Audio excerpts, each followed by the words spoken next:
Buenas tardes, profesor y ayudante, mi compañero Jesús Solave y yo, Cristóbal Valdebenito. Hoy vamos a presentar lo que sería el proyecto de la primera unidad.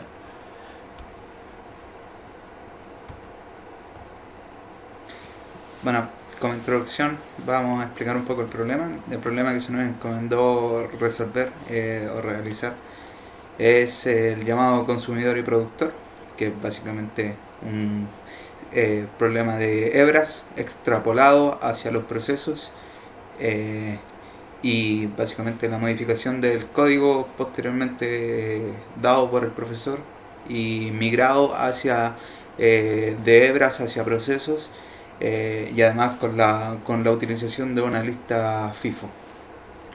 Bueno, vamos a comenzar con las secciones más importantes del código, ayudando a la primera, que sería el tema del mutex, que sirve para bloquear las hebras, y esto permite el funcionamiento biestable, o sea que o sea, por turnos, o sea, primer turno sí, segundo turno no. Bueno, esto se utiliza acá en este código para ir bloqueando tanto al productor como al consumidor mutuamente entre ellos para que estos no realicen los mismos procesos al mismo tiempo, ocasionando así un deadlock que sería básicamente ser, Un bloqueo mortal. un bloqueo mortal del programa. Claro. Bueno, tenemos el consumidor y el productor, que en general son básicamente clases que o sea, perdón, no clases, son funciones que se encargan de generar y consumir cosas desde el buffer. Como dice aquí, se dedican a sacar datos del buffer para producir y consumir datos de este. Existe, bueno, en la implementación de nuestro código creamos un producer 2 que básicamente tiene la misma funcionalidad que el producer normal, pero con la diferencia que este funciona cuando el buffer está lleno.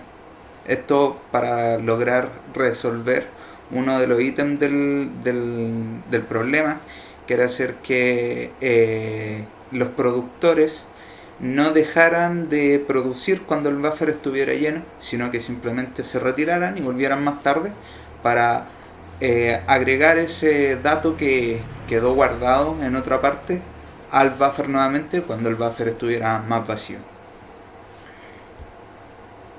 La variable booleano, que esta se encarga de verificar cuando el buffer está lleno, para así utilizar el producer 2 que fue explicado anteriormente y ejecute su función dentro del código que va a guardar el dato que se suponía que iba a ser que estaba almacenado en el buffer, que está almacenado en el primer productor y luego se lo pasa a sí mismo nuevamente.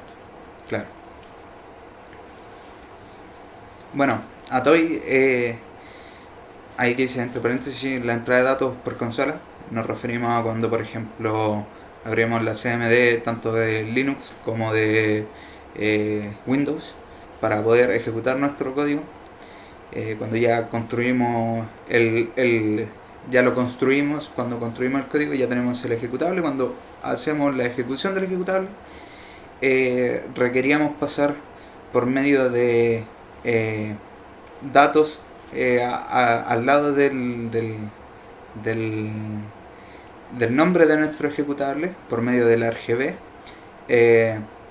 ciertas características que tenía que tener el programa, perdón. Por ejemplo, cuántas veces se tiene que iterar, cuántas veces se tiene que ejecutar, cuántas veces un consumidor hace cierta tarea o un productor hace cierta tarea. Esto en principio se nos hizo no difícil, pero sí sumamente importante, por eso lo pusimos acá. Porque RGB recibe solamente datos de tipo char. Entonces había que hacer una conversión entre tipo char a enteros para que pudiéramos utilizar datos que iban a ser utilizados correctamente en el programa. Sin esta función, básicamente no podríamos haber realizado la solución del problema. Bueno, el semdestroy y ptread mutex destroy se encargan de liberar la cantidad de sincronización en el caso de los SEM y en el caso de los ptread mutex se encarga de cerrar el mutex. Es necesario ya que sirve para mantener el correcto funcionamiento de la memoria post ejecución del programa. Un poco como lo que pasa cuando usamos malloc, ¿no? Ujú. Hay que liberar la memoria.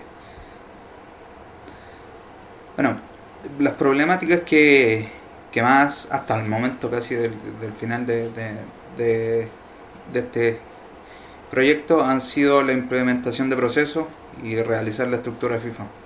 Lamentablemente no pudimos lograr hacer la migración de estos procesos. Eh, Esto por varias razones. O sea, yo en parte estuve sumamente ocupado durante esa semana, pero en concreto no pudimos realizar la, la migración.